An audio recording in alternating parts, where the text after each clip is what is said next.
Muy buenas tardes, profesora. Mi nombre es María Paz Carreño. Esta tarde voy a exponer sobre los contenidos tratados en el módulo Taller de Animación y Dinámicas Grupales.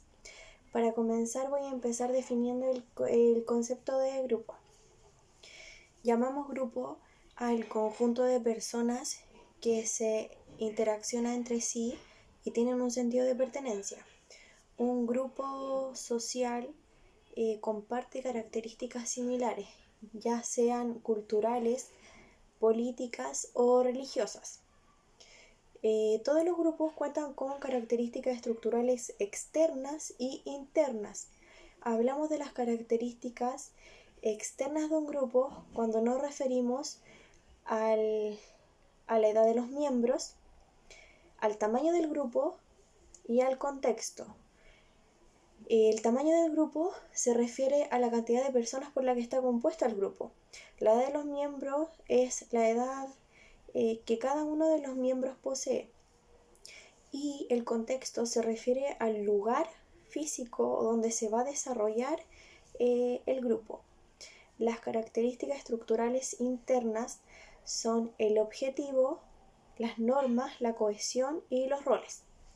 Hablamos del objetivo, que son todas las actividades que los integrantes del grupo van a realizar para poder alcanzar la meta establecida. Las normas van a indicar a los participantes del grupo qué es lo inadecuado y lo adecuado que deben hacer. La cohesión se refiere al esfuerzo que hacen los grupos para poder permanecer unidos. Y los roles, estos pueden ser informales e informales.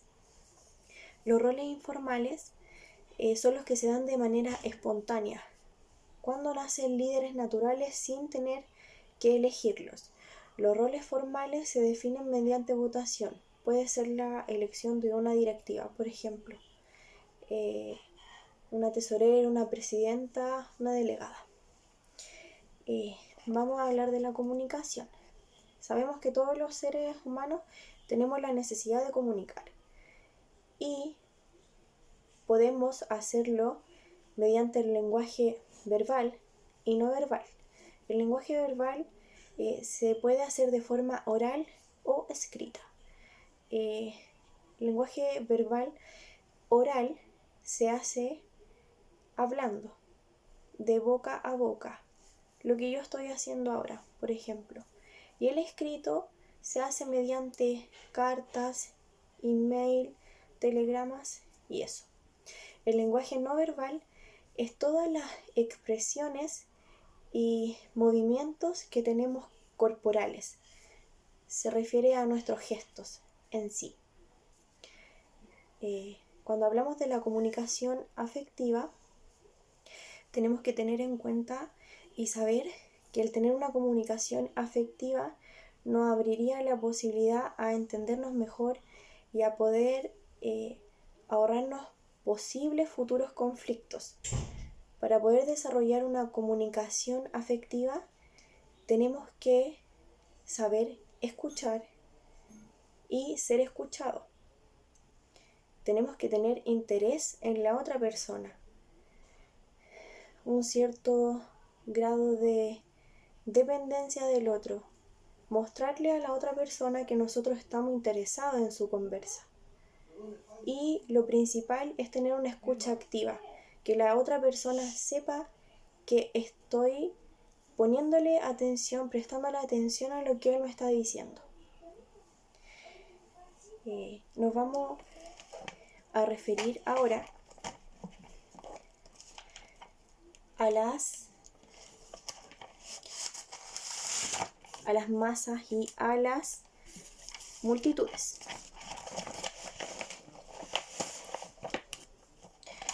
La multitud se caracteriza por una gran cantidad de personas reunidas en un mismo lugar que establecen relaciones y comunicaciones reducidas. Esto quiere decir que casi no hay interacción. Ellos no hablan, no se conocen y tampoco tienen la intención de hacerlo.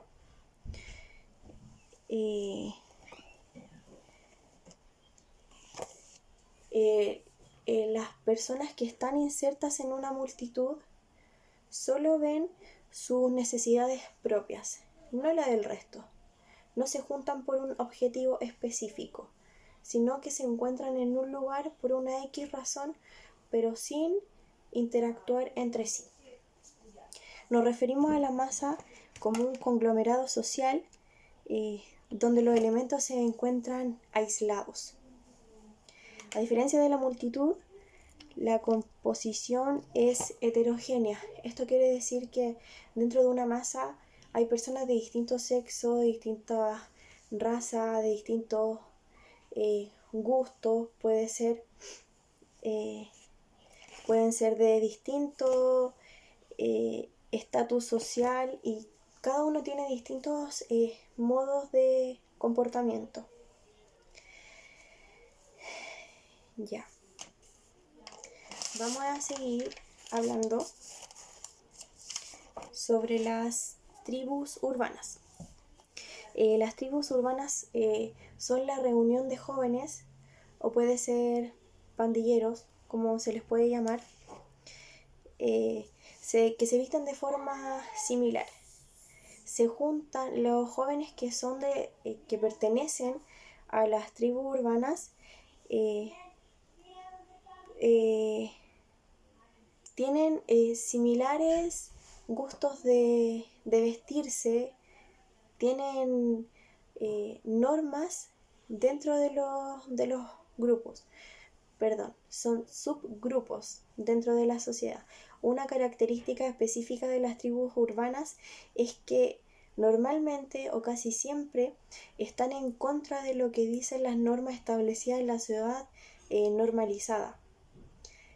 A las tribus urbanas no les gusta lo que está establecido por la sociedad, sino que siempre ellos quieren llevar la contraria.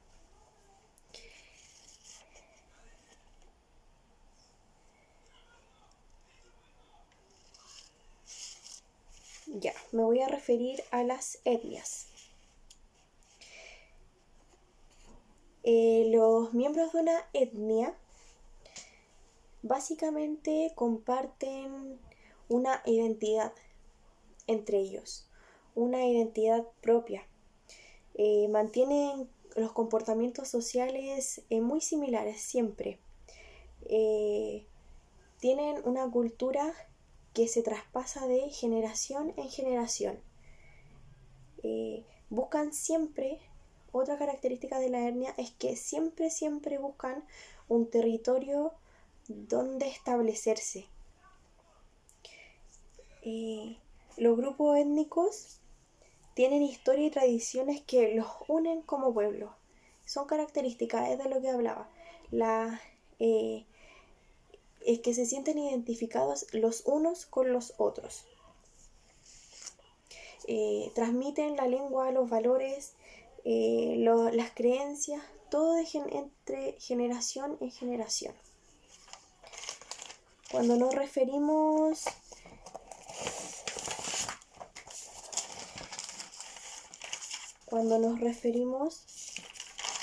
a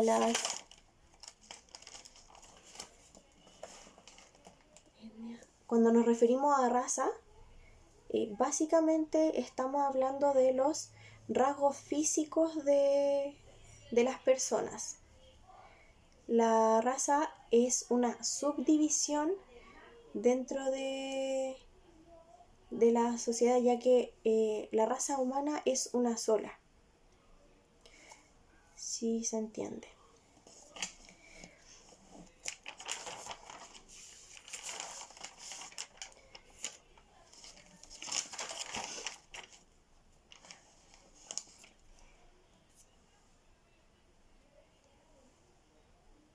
A lo que me refería recién, que decía que una raza es una subdivisión en una especie. Era lo que decía yo recién. La subdivisión, porque la raza es solo una, y es nuestra raza, la raza humana. Bueno, con esto concluí mi presentación. Muchas gracias, profesora, por su atención. Adiós.